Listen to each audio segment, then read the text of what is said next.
보실 성경 말씀은 로마서 1장 18절로 32절까지 보시겠습니다.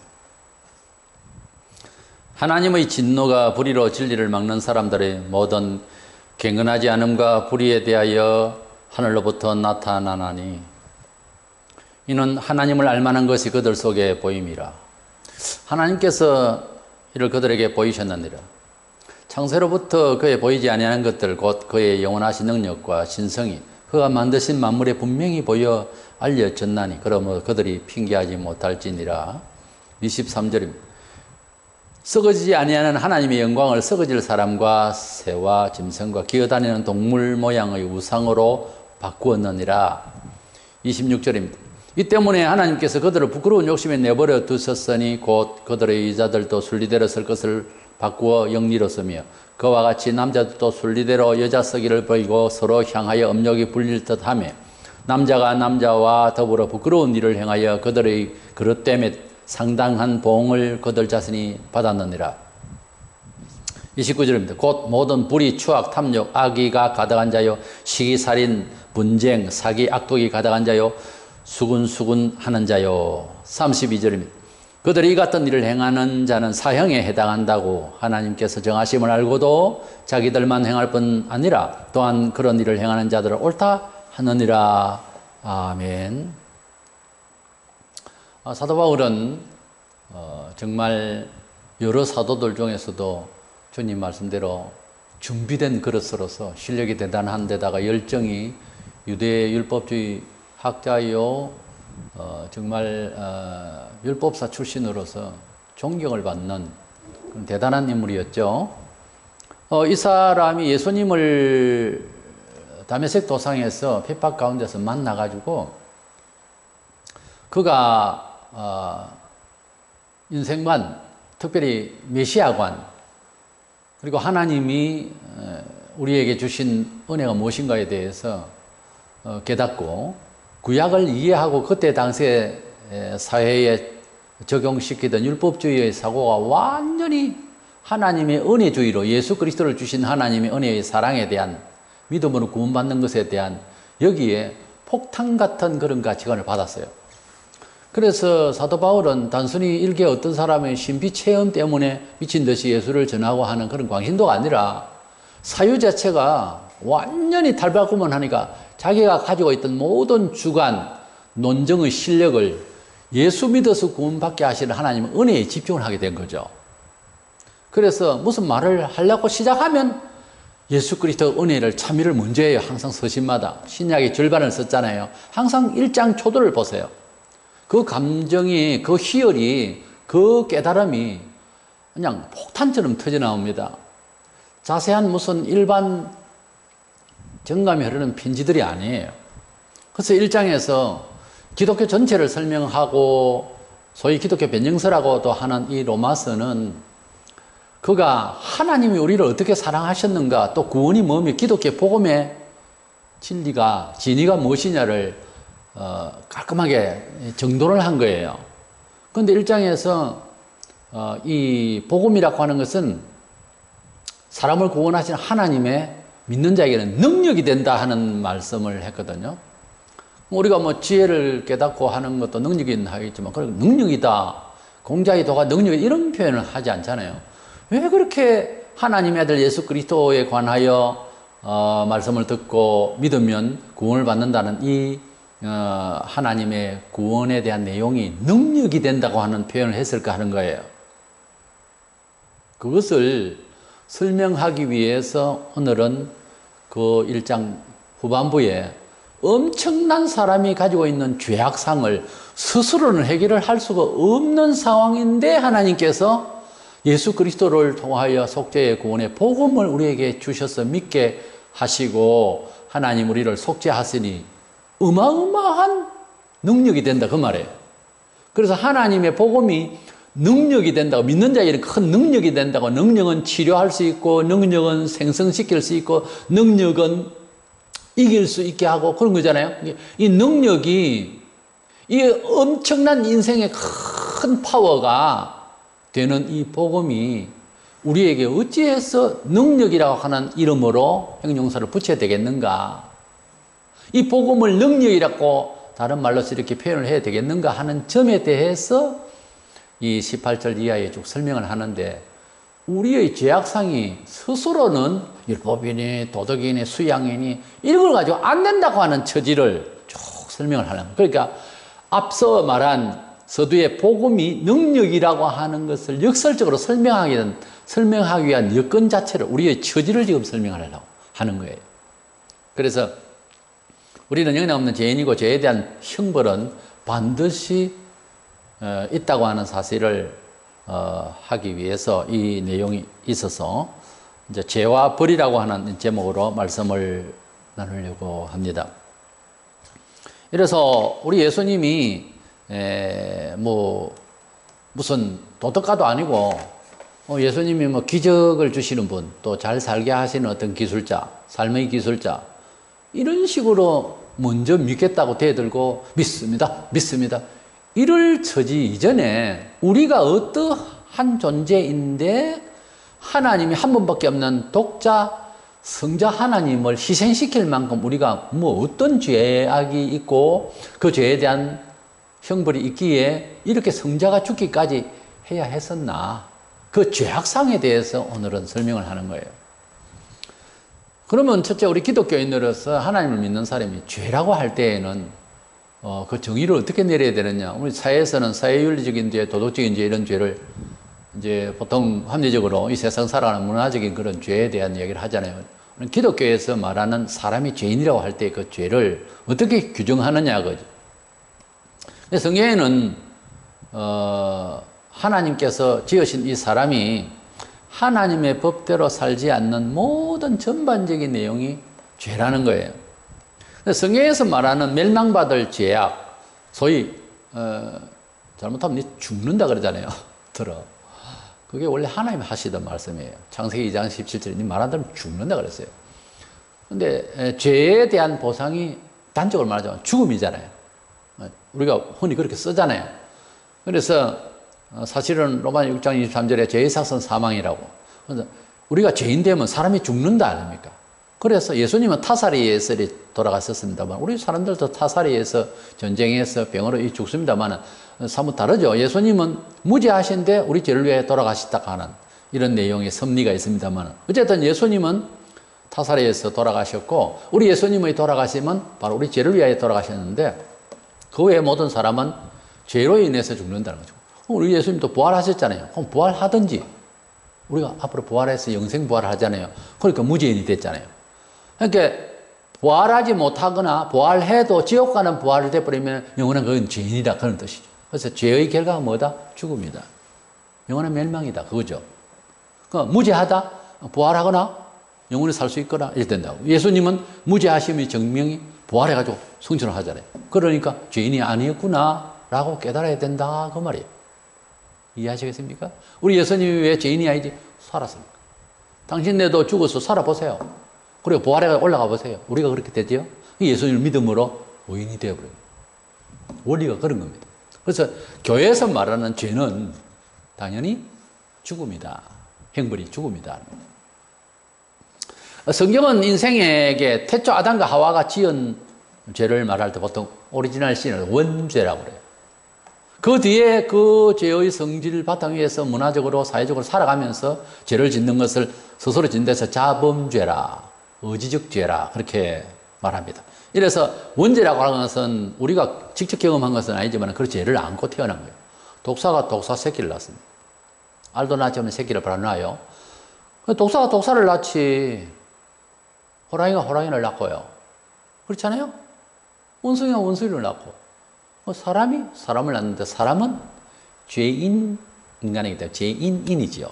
그러니까 죄인이 죄인을 낳지 뭐를 낳아요? 죄인이 죄를 낳는다고. 그래서 우리 사람은 계속해서 죄인만 낳은 거예요. 의인을 낳을 사람은 없습니다.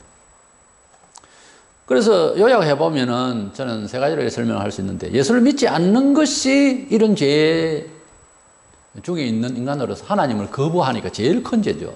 어른 말 안 듣는 중에서 어른의 사랑을 거부한다. 그만큼 위험한 일이 없습니다. 그 다음에 창조주 하나님께 나의 삶의 과정과 이 현실 자체에 대해서 감사치를 안 하고 예배를 하지 않아요. 예배는 뭡니까? 하나님께 경배하고 찬미를 말합니다. 경배를 드린다는 말은 바라크는 그 무릎을 꿇는다 찬송한다는 말하고 같이 돼요. 그러니까 하나님께 무릎 꿇고 경건히 감사함을 올린다는 뜻에서 같이 쓰입니다. 경배하고 예배하고 찬송하는 것이. 예배를 드리는 정신이나 또 찬송을 드리는 태도의 중심이나 같아야 되는 거예요. 그게 함께 있는 거예요. 그 예배학적인 입장에서 찬양하는 것을 잘 알아들어야 돼요. 찬양은 따로 뭐 재미나게 뭐 멋지게 한다 박수 치고 아니에요. 그런 게 아니에요. 그리고 십계명을 위해서 성경 교훈들의 모든 말씀에 도리적인 것도 있잖아요. 그거 다 벗어나면 죄인입니다. 그러니까 하나님의 사랑 예수 그리스도를 통한 속죄의 방법도 거부해야 합니다. 우리의 삶을 통해서 감사치를 아니하고 예배를 하지 않아, 찬양을 하지 않아. 그리고 모든 도리에 대해서 거부해. 이런 것들이 다 죄에 속하고 이 세상 사람들이 다 그러고 있잖아요. 그래서 죄인이다. 소열의 문답 14번에 보면 죄가 무엇인가? 그 답은 죄는 하나님의 법을 순종하며 부족한 것이나 혹 어기는 것이다. 하나님을 믿어도 늘 부족하죠, 우리가. 그래서 늘 죄인이죠. 그러나 근본적으로는 하나님의 자녀로 삼으셨어. 그러니까 양자로 삼으셨는데 그 자식이 바깥에서 험한 데서 살던 태도는 있어 보이죠. 그러나 아버지가 양자로 삼았으니 버리지는 않잖아요. 그런 상황이에요. 우리가 하나님을 믿지만은 아무래도 죄를 덜 지어야지. 또 지었으면 회개하고 변화를 받으려고 해야죠. 그렇지 않고 우리는 인간의 기회에 그렇게 하고 그거 다 마귀가 주는 말이에요. 그 인간의 기회가 어쨌단 말입니다. 인간의 기회에 회개하라고 말이에요. 인간이 나약하니까 더 믿음을 강해라 그 말인데 자꾸만 변명을 대고 인간이니까 그래서 인간이니까 되질 겁니까? 살아야 될 것 아니에요. 말을 바꿔서 나 인간이니까 그거는 상대방이 이해를 하려고 하고 하나님께서 그야말로 이해를 해주려고 하는 상황이고 사람의 존재의 한계지 능력의 한계라는 말이죠. 스스로 그 말로서 죄 짓는 것에 대해서 변명을 하는 유권은 아니라는 거. 사람에게 연약하다는 것은 상대가 이야기해 주는 거예요. 실수를 내게 사람이 그럴 수 있지 않아요. 내가 하면 자기가 하면 안 되지. 죄가 있는데 아이고 부끄러워해야 되는데 내가 에이 이 사람아 털면 먼지 안 나는 사람이 있느냐 이런 말하면 그 사람을 용서하고 하는 말이지만 자기가 털면 먼지 안 나는 사람이 이런 목사가 있어요. 공개적으로 죄 때문에 난리를 치놓고 어떻게 자기 입으로 그 말을 합니까? 이건요 인간의 도로서 기본이 아니에요. 그런 사람을 목사하고 따라 수천의 교인들은 뭐요? 그러니 나라 사정이 이 모양이에요. 하나님 경외를 잘하면 그 지역과 그 나라가 복을 받습니다. 지금 현재 이 나라는 주신 은총은 순교자들도 많았고 나라를 위해서 기도 많이 하고 다 빚된 생활들 과거에 많이 했어요. 그 덕으로 복을 받았는데 지금 까먹고 있어요. 교회도 타락해버렸고 사회가 잘 될 것이다 천만에요. 갈수록 어려울 겁니다. 교회가 하는 짓이 그게 아닌데 어떻게 해요? 교회 따로 있고 세상 따로 있습니까? 아닙니다. 예배당이 딱 설정이 되고 시작이 되고 예수 믿는 사람이 딱 시작되면 그 지역을 간섭하시게 돼 있어요. 모를 때는 없는 거죠. 다르게 해석해야 되지만 있을 때는 아닙니다. 예수 믿는 사람은 직분도 다르고 세례교회는 입교인이 다르고 원입교인이 다르고 집사가 다르고 권사 장로가 다르고 목사가 다릅니다. 교사가 달라요. 간섭이 명분에 대해서 어기면 일반 사람하고 다릅니다. 아무리 사회적으로도 그렇잖아요. 대통령이 그렇게 다 침뱉으면 평범한 사람으로 봐야 되겠습니까? 아니겠죠. 마찬가지예요. 그게 인지상정이죠. 인생이 죄인되면 한마디로 그 모든 하나님의 도리와 하나님의 언약을 다 거부하고 산이 죽어야죠. 사망이 죄의 결과라 했습니다. 그래서 불신자들은 생로병사로 막 그냥 죽는 거다. 태어나서 병들고 늙고 뭐 이러다가 막 죽는 거다. 자연사로 생각합니다. 그러나 분명히 자연사를 인정을 안 하는 것이 있다고요. 우리가 영원히 살고 싶어 하고 계속 살고 싶어 하고 안 죽었으면 하고 계속 그 마음을 왜 가지나 하면 가능성이 있기 때문에 가요. 사람이 가능성이 없는 거는 안 합니다. 아 나는 남자인데 여자이고 싶어 이래가지고 별 작동을 다 하잖아요. 성전환을 하고 그 미친 짓이지요. 근데 대부분의 지구촌의 사람 남자는 남자로 어디까지 아 나는 천사일 것이다. 그 완전 도란 사람 아닌다면 그런 생각. 가능성이 없는 거는 안 해요. 근데 가능성이 있는 것은 생각을 하게 돼 있다. 나르고 싶다. 그래서 안 돼가지고 비행기도 만들고 나르고 싶다. 앞으로 날아 올라갑니다. 하늘로. 가능성이 있는 생각만 하게 되었어요. 원래. 그래서 남녀 구분이 없고 그냥 그런 세월을 살고 싶다고 해서 지구촌에는 나체촌도 있고 이 성문화가 동성애가 날리고 이런 것들은요. 그 이상이 어디에 있냐면 천사와 같으리라. 하늘나라에 가서는 성을 문제로서 남녀 그런 구분 의식의 문화 의식, 육체 의식 이게 아니고 천사와 같으리라 하면 천사가 성이 없잖아요. 그런 성의 이성적 감각을 벗어난 아름다운 의식이 온다고요. 그 천국에서 가질 생각을 마귀가 엉뚱하게 막 만드는 거죠. 죄와 타락으로. 아시겠습니까? 상황이 그런 거예요. 이 지구촌이. 그렇게 인간의 영적인 흔들림에 대해서 오해에 대해서 잘 알고 대처를 해야 됩니다. 그래서 성경에서 말하는 죄는 하나님의 법을 하나님의 언약을 벗어난 상태에서 죽음이 죄다. 죽음이라는 것을 다른 일상으로 병고라든지 사고라든지 이런 것도 개입이 될 수 있습니다만 그건 조금 다른 부분일 수도 있어요. 하나님께서 훈련을 위해서 그럴 수도 있습니다만 대부분 뭐 특별한 경우는 있어요. 그러나 대부분 죄와 연결되어 있다는 거 아시고 건강하시고 잘 되시고 형통하고 복되고 가능하면 부자 되고 그게 오히려 좋은 거죠. 맨날 빌빌거리면서 가난하면서 맨날 남의 거 얻어먹으려고나 하고 이런다면은 그것도 하루 이틀이지 매일 그러면은 그건 하나님의 자녀로서의 채통이 아니다 이 말이에요. 그렇잖아요. 그러면 죄의 모양들이 뭐 어떻길래 우리가 스스로 해결 못하고 하나님의 복음을 받았을 때 이것이 싹 해결되는 놀라운 능력을 체험하게 되는가 하는 부분에 대해서 이 21절 이하의 쭉 하는 제약들을 열거를 했습니다만 여기에 죄의 제목들은 2000년 전에 설명했는데 지금도 그제나 지금이나 죄의 어떤 법적 용어들이 다를 뿐이지 이런 성격의 유형들로 죄가 가득한 거고 지금은 더 많은 죄의 모습들이 있겠죠. 21절 23절에 보면 하나님을 감사치 아니하고 오히려 창조하신 분보다 창조된 물질을 우상으로 섬기는 이런 헛된 죄를 짓고 있다고 하는 이런 우주관, 이 만물에 대한 주인을 모르고 만물 자체에 대해서 좋아하는, 그러니까 그걸 지금 적용하면 이런 겁니다. 가족관계에서 같은 손주라도요, 뭐 애들이 뭘 안 하면 그게 다 죄의 근성이긴 한데 너무 강하면 나중에 그렇게 자라면 곤란한 거예요.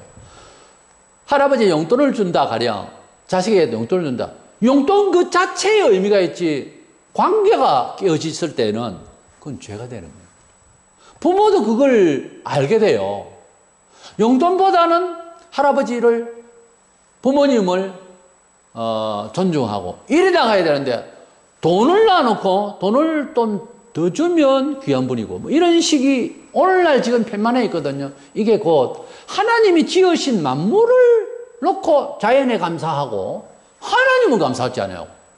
이게 큰 죄악이라는 건 제일 첫 번째예요. 만물과 일반적인 햇빛을 비춰주시는 하나님을 감사하지 않아요. 자연 자체를 우상을 섬기고 감사하다 그러고 저러라고. 웃기잖아요. 이런 개그 콘서트. 이런 개콘이 없어요. 지구촌 온통 자체가 완전 개그 콘서트예요. 가만히 생각해보면.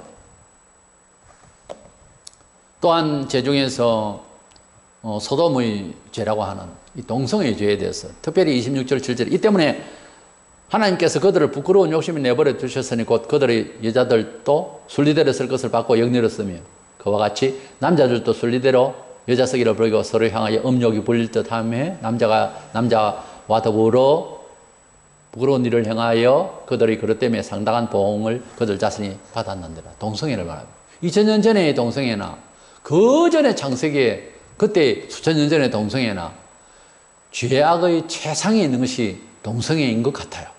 이렇게 하나님을 감사하지 않고 예배가 충실하지 아니하고 하나님을 향한 우주관이 안 돼 있는 사람은 결국은 이 죄를 짓게 마련다. 그래서 레위기 18장 22절을 보면 너는 여자와 동침한 같이 남자와 동침하지 말라. 이는 가정한 일이라. 남성끼리의 동성애. 레위기 20장 13절에 누구든지 여인과 동침하든 남자와 동침하면 둘 다 가정한 일을 행하면 이제 반드시 죽일지니 자기의 피가 자기에게로 돌아가리라. 이 소돔병이라고 하는 이 동성애의 병이 지금 우리나라에서 우리의 혈세를 얼마나 허비하며 에이즈 환자들을 위해서 지금 치료를 하는지 말도 못합니다. 어느 정도로 인권이 어쩌고 어느 정도로 사람을 불쌍히 여기고 실수를 했겠거니 하는 거는 관리가 돼야 되는데 그거에서 다 돈을 밀어주는 그거 다 우리 헬스 아닙니까? 좀 안타깝지만 계속 그 죄를 지으면 죽이빼야 돼요. 어떻게 살리자 말입니까? 그 무서운 죄를 말도 안 되는 그런 죄를 짓고 계속 뿌리고 다녀요. 우리나라에 지금 수만 명이 넘습니다. 이걸 어떻게 가져와 놓고 사람답게 살기를 싫어한 놈인데 그냥 내버려두면 어떻게 합니까? 도저히 인간 안 되는 것은 그건 죽여 없애야 되는 거예요. 그럼 하나 살리자고 수많은 사람들이 희생을 해야 되는데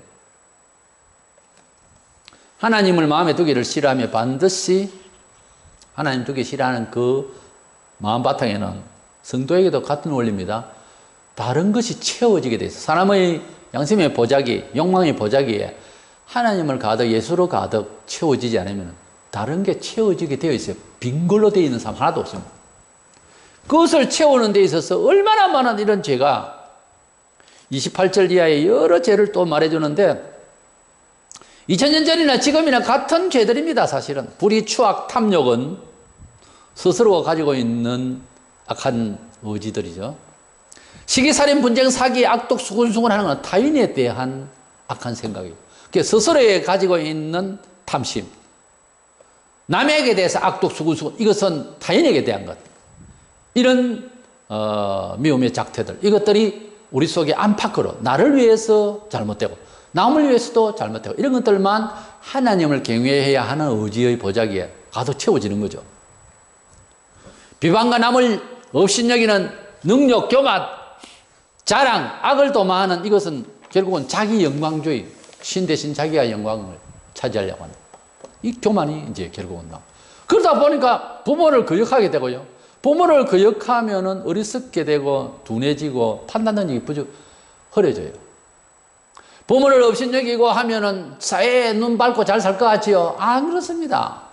부모님을 제대로 안 섬기고 부모님을 업신여기면은 땅에 보이는 하나님이에요, 부모가.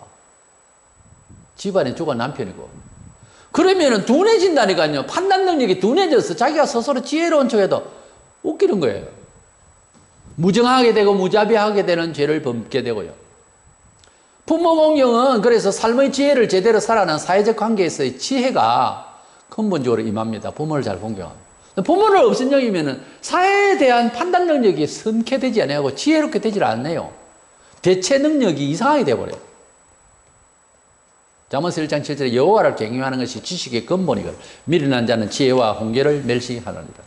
하나님은 직접 말씀하신 성문화된 성경과 부모를 통하여 교육하기로 원합니다. 그런데 하나님의 말씀대로 교육을 하는데 그 말씀을 무시를 한다든가 지혜가 없어져요. 어두워집니다. 이런 죄를 짓고도 행벌을 받을 줄 인간은 희미하게 알긴 알아요. 근데 웃기는 게 이런 죄를 남들도 짓게 동원을 시킵니다.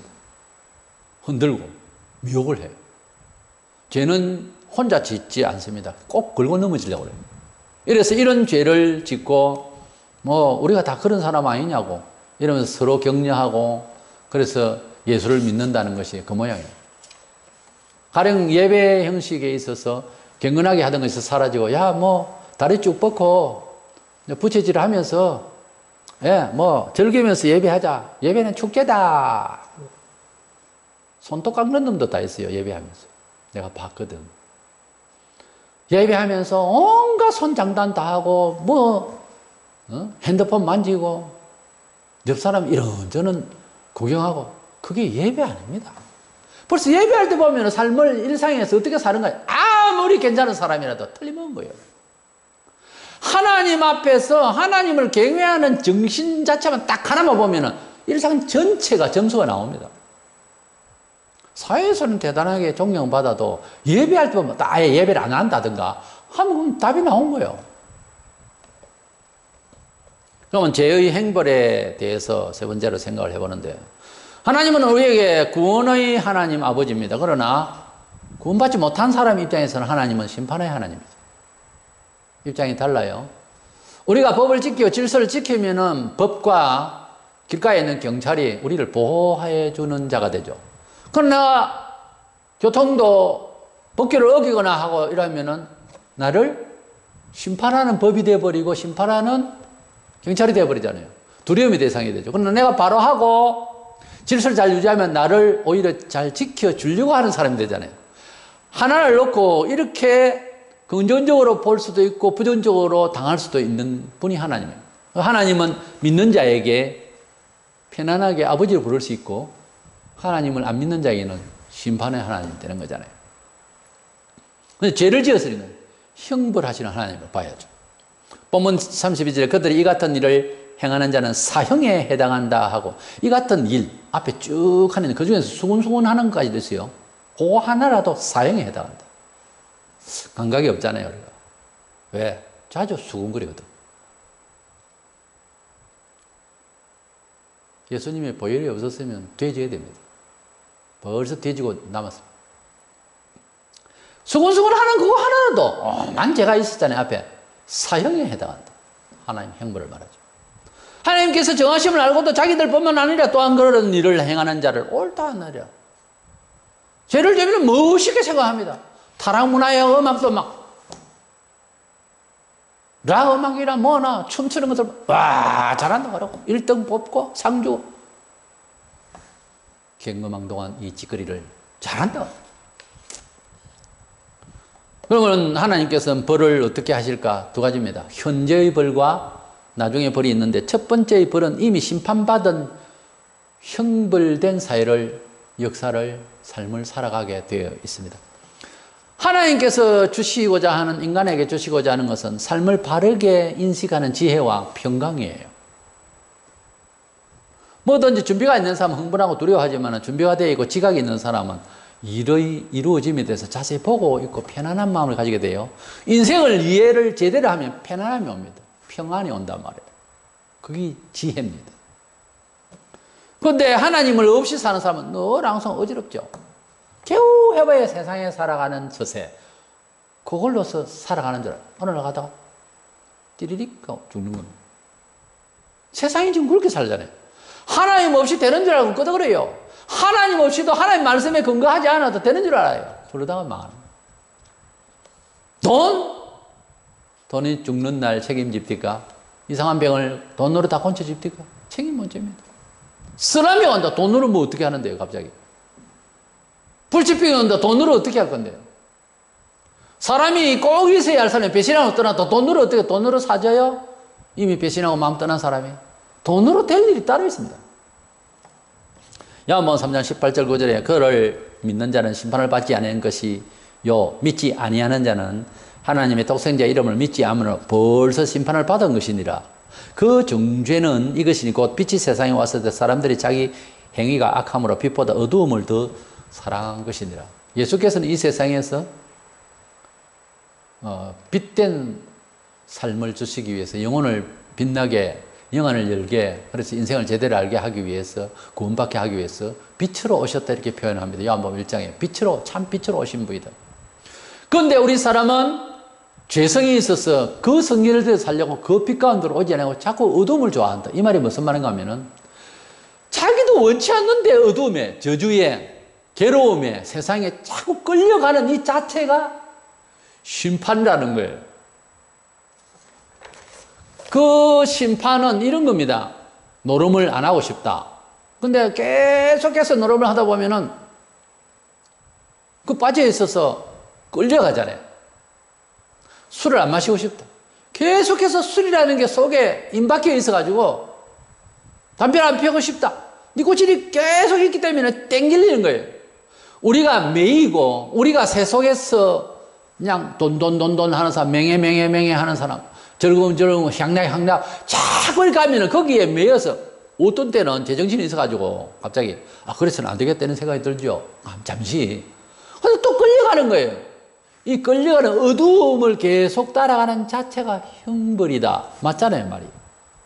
하나님을 떠나 있는 상태에서 계속 충실해 간다는 자체, 끌려간다는 자체가 우리 사람이 스스로 알아요. 죄에 빠졌다고. 그게 행벌이다. 그 자체가 하나님을 떠나 있는 세상에서 살아가는 자체가 매여 있는 거죠. 그 자체가 형벌이다. 그 말이에요. 그걸 형벌로 생각을 안 한다고요. 대화해보세요. 어느 집안이든지 전부 다 고통이다 했어요.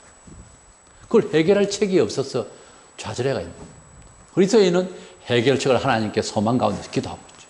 그리고 해결 방식에 대해서 알고 있죠. 하나님 뜻을 모르면 묻기도 하고.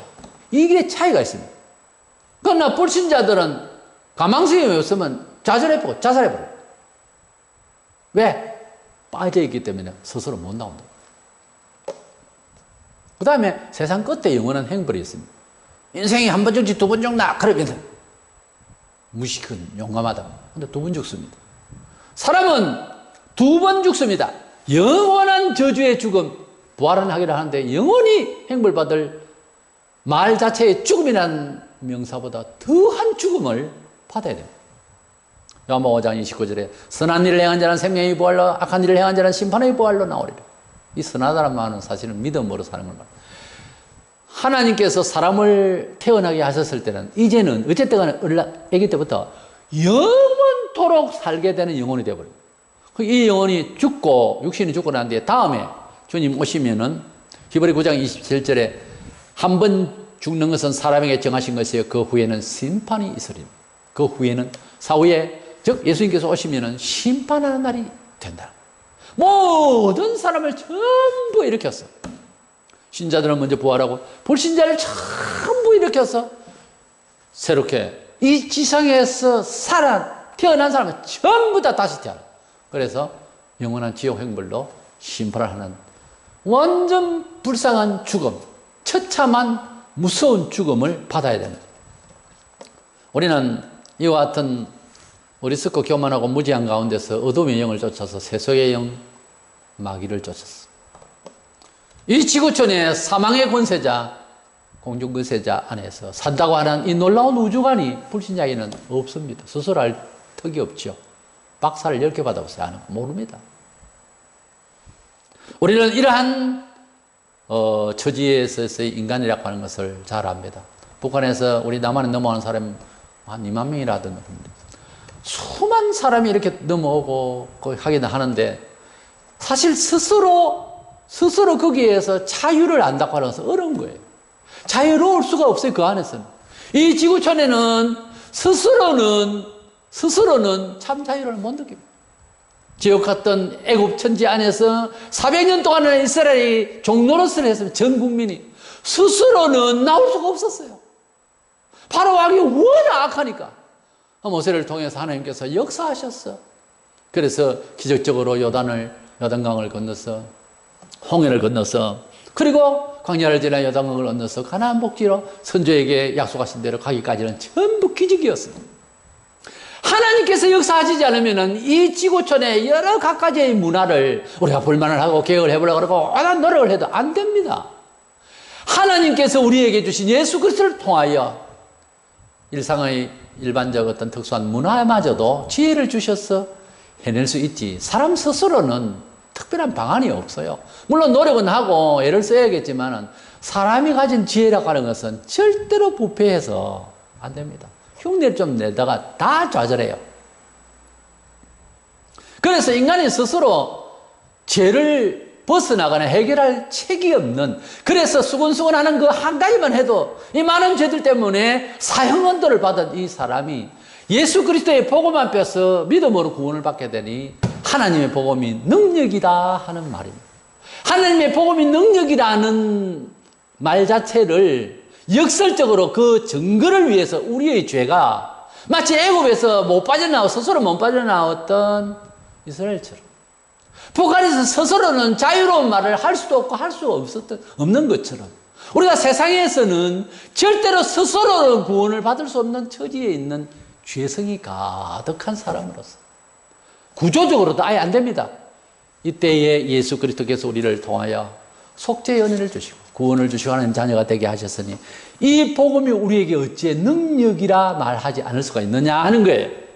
그래서 1장에서는 이건 한마디로 말해서 사형받아야 할 사람이 스스로는 구원의 길이 없는데 예수를 주셔서 하나님 우리를 위하여 사랑을 베푸신 이 놀라운 복음은 능력이다.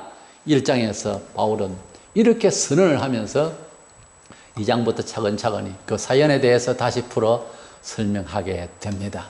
이래서 우리는 하나님 앞에서 이 지구촌에 살아가는 예수 믿고 난 뒤에도 처세가 항상 하나님의 음성에 엎드려서 이 말씀이 그런 뜻인가 하고 알아보고 이래서 믿음을 가지고 세상을 관망하고 믿음을 가지고 지혜롭게 세상을 처신하고 믿음의 소망의 하나님의 은혜의 마음으로 세상을 이해하는 것이 가장 똑똑한 지혜입니다. 그래서 복음의 능력을 맛보는 저 여러분의 일상의 생활이 되기를 축원합니다.